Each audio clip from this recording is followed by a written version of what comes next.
Hi,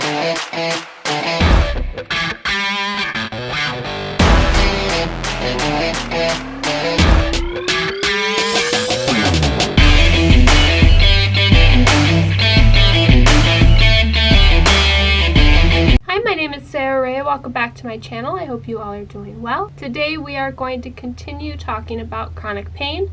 Last week we talked all about the ins and outs and what is chronic pain. I like to call that video the information on chronic pain, which I will link that video in the description box down below for anybody who would like to check that out. Today we are answering questions about chronic pain. These questions I found on the internet and I really thought they were great questions, and I'm going to answer them from my personal point of view dealing with chronic pain. And I want to remind you guys that everybody dealing with chronic pain or illness goes through the chronic pain lifestyle disease life differently. So what you may go through is possibly different than what I go through. So when I'm answering these questions, remember they are from my point of view. Not everyone goes through the same thing. With that said, I got my tea here. I am ready to answer some questions, and let's jump into it. You know the drill. Like, comment, subscribe, hit the bell for notifications of when I upload,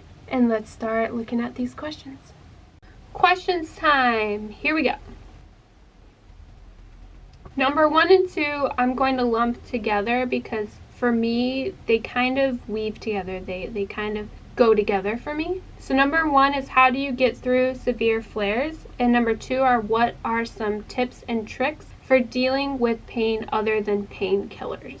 Now, we kind of talked in the first video on the different types or categories of chronic pain. I have 2 different types of chronic pain. One I've had since I was 12 when my surgeries really started, and the other one I just recently was diagnosed. So the first one is neuropathic pain, which is nerve irritation. Specifically, I have neurogenic pain, which is nerve damage. So I've had 18 abdominal surgeries, and when you're getting cut so many times in one area, it really damages the nerves. So they don't fire off correctly, they don't connect together, and so that causes a lot of pain, a lot of numbness, a lot of static type pain. It really hurts. So that is one, and the other one is called functional pain, which is a type of pain where you don't really know the origin of the pain, but you know there is pain happening in the body.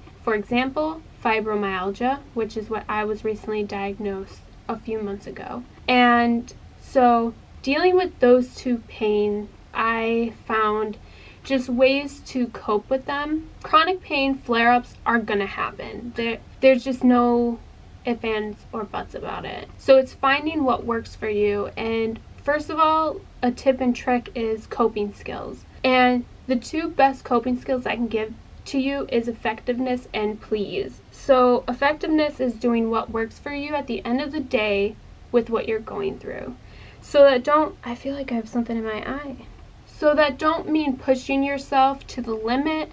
I will also link in the description box a video of the spoon theory that will help understand that a little more. Doing what works for you at the end of the day don't mean overworking yourself, but it also don't mean staying in bed all day. It means doing light work, not overdoing it, and just doing what you can. And then the other one is please, and that means to take care of yourself, taking your medication, hygiene, and just giving yourself time to sleep, time to relax, things like that. Taking care of yourself. I like to also use a heating pad, so that's like a tip and trick, and also how I get through my severe flares, especially if it's on my stomach. I use a heating pad constantly. For my fibromyalgia, I found a cream that has really helped me, which I will link it in the description box as well. But so it's a tip and a trick, I guess. It's called Penetrek, so it's right here. This is a big version of it, but the small one's like 12, I think, and like this one is like 17, or I could have that completely wrong, which I probably do. But this helps me so much with my joints. So my fibromyalgia attacks my hands. I get a really stiff back in the morning. It affects my hips, knees, and ankles. So I use this a lot, and it lessens the pain. It don't take it away completely, but it lessens it. And then it also helps understanding how pain works, because then you understand why it's happening and you can find ways to kind of work around it. So I know for my fibromyalgia, if I sit too long or in certain positions, I'm going to hurt. So getting up and moving as frequently as I can and things like that are the best options for me. Also, doing things like taking your meds regularly and doing safe exercises. Also, staying positive, because once you go down that rabbit hole of depression and anxiety, that actually acts up your pain even more. So finding ways to distract yourself and keep yourself positive is going to be really beneficial for you. So that positive music playlist I tell you guys about is going to be beneficial for you. Curling up in something comfortable with some tea, even watching a movie you like or a series is going to be really helpful. That's please taking care of yourself. Another one is an Epsom salt bath. A nice warm bath really helps bring out the blood flow in your body. So not only is it nice and relaxing for you physically and mentally, it's really good on your body, especially with the Epsom salt. So those are some things I can give to you that I do personally. It's really, again, about what works for you. It's trial and error. It's finding the best thing for you. I know something for me, meditation helps a lot because I'm relaxing my body. It's just, again, it's trial and error. So doing what works for you. Number 3, how does it feel to be constantly let down by doctors when they say it's all in your head? This is something very difficult and happens all the time, and it is crushing because we know physically something's happening in our body, especially when the illness is invisible, because for doctors they want to physically see something wrong because then they can clearly diagnose it. And that's what's wrong with things when it comes to mental health. People have a hard time believing in it because it's something you can't physically see. And that's where people struggle with invisible diseases and things like chronic pain, because a lot of times you can't see it. So you will come across doctors that have a hard time believing in patients who have chronic pain because they can't physically see it. So you'll get doctors that'll say that line, that it's all in your head.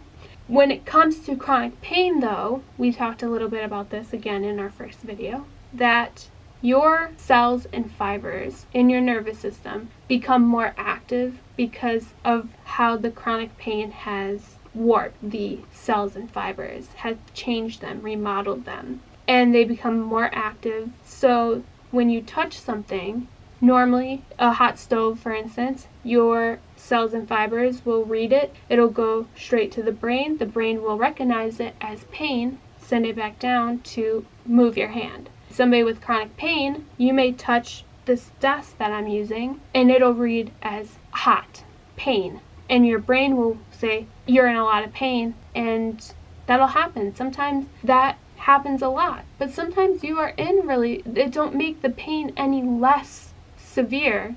But to say it's all in your head is absolutely wrong, and it hurts a lot. I had a doctor say that to me and it crushed me, because it's like you only wish they could feel what you're feeling. But for me, it makes me fight harder. And I think a lot of people are like that. That, okay, you feel that way? Well, let me find another doctor. It makes you only fight harder. But it still hurts because you're not being believed, and it almost kind of breaks your trust with people. It makes you want to do one of two things: yell it even louder or bury it deep down, unfortunately. So it's a difficult feeling and a difficult thing when it comes to doctors and chronic pain. And that kind of leads me into number 4, the extreme guilt and shame you can feel thinking you're a burden of those around you, because you're constantly in a lot of pain, whether it's on and off again or constant. Finn is back there constantly touching Hershey with his paw, and it's acting Hershey up. Hershey hates it. Do you hear that? Anyways, it can feel like a burden because you feel inconvenient. You're always in pain. So you can't do things a lot of times that involve everybody. Sometimes you can't go out with friends, or you can't have dinner, or can't do this or this.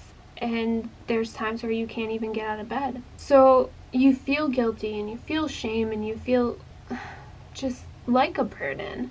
And I know I felt this a lot of times, and I still get that way, where I feel like it makes you want to not be around people or not express to them what you're feeling. Because it's like when somebody asks you how you're doing, you don't tell them the truth because you don't want them to think, oh, of course, you're another day in pain, of course. So you start saying, I'm okay, I'm fine, but the truth is you're not. And you don't want to be a burden on them. You also don't want people to end up in that caregiver role. And that's the hard thing when it comes to relationships, is that you start to feel shame because they end up in a type of role where they take care of you. And you don't want that either. So there's a lot of depression and anxiety, guilt, shame in having chronic pain or an invisible illness, simply because it truly affects your life in all aspects. There's times where you can't move and you're in bed and you miss out on a lot of things, but that's unfortunately what we were given.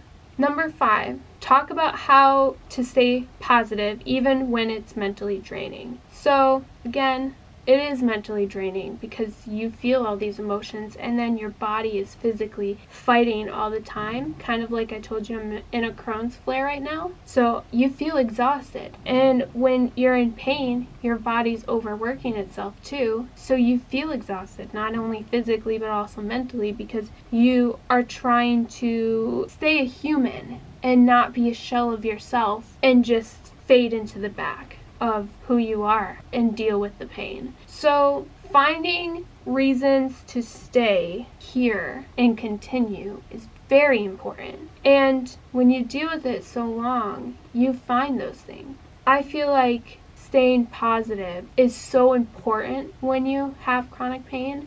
You kind of have no choice. It's either be defeated or win.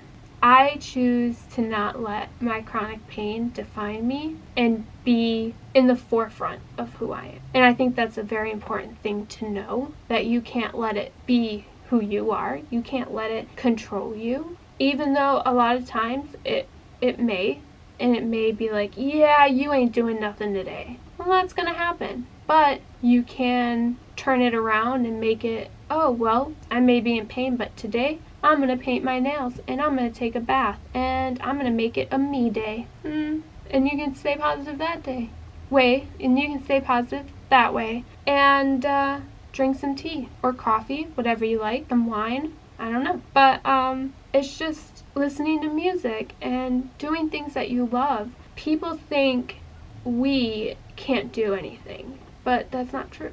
We are stronger. To me, I feel like I'm stronger than most people because of what I go through on a daily basis. And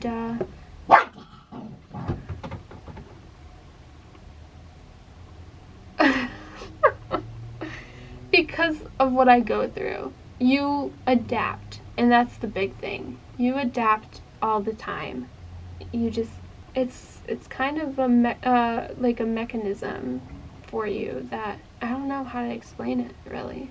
You just have to be positive, or else what else is there? The next one is number 6. Do you feel the opioid epidemic makes it hard for those of us with CP to get medication? And I do believe 100% it does, because when you have chronic pain or an invisible illness and you have to have pain medicine, people look at you differently because they kind of think, well, do you really need that pain medicine? And when you're on it for a longer time, a longer period of time, people, you almost worry about, is people thinking that, I'm misusing them? And doctors kind of freak out over that, especially when, I know I was always worried about asking doctors for narcotics, because I always thought that they would think that I'm an addict or something, or I'm misusing them,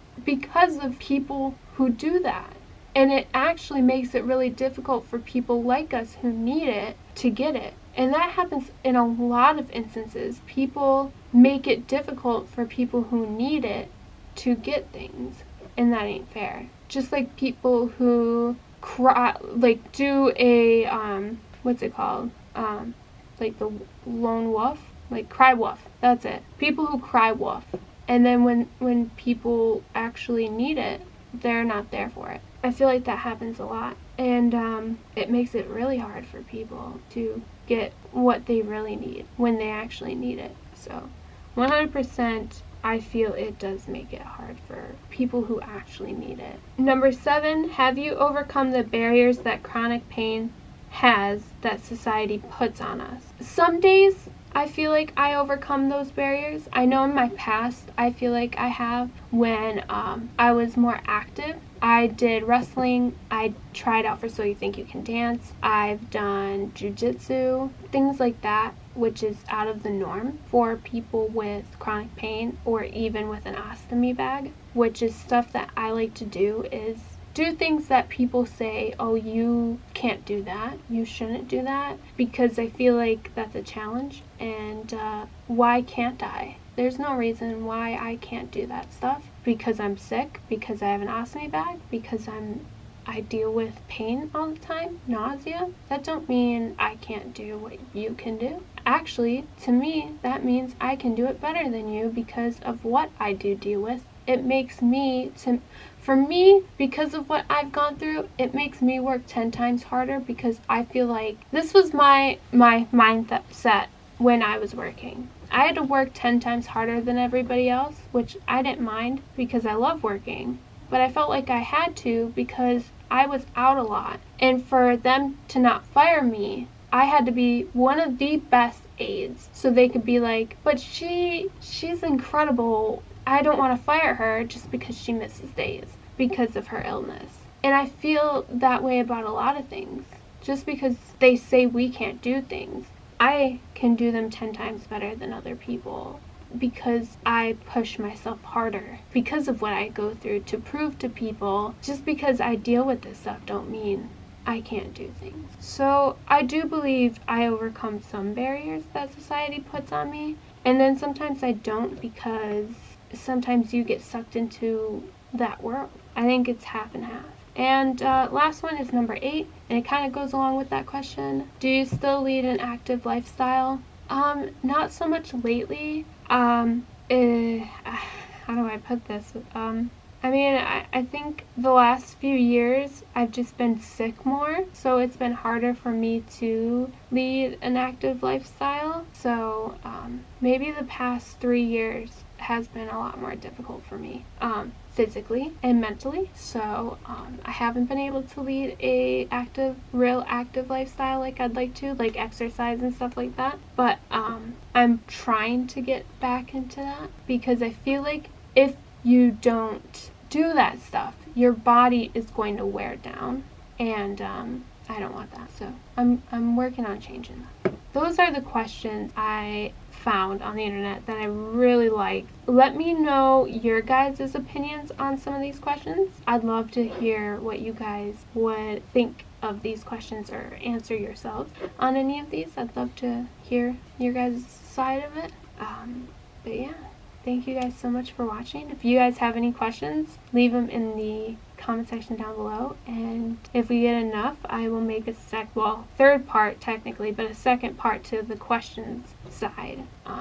Thank you guys so much for watching. Stay safe and well, and I will see you guys in the next video. Bye.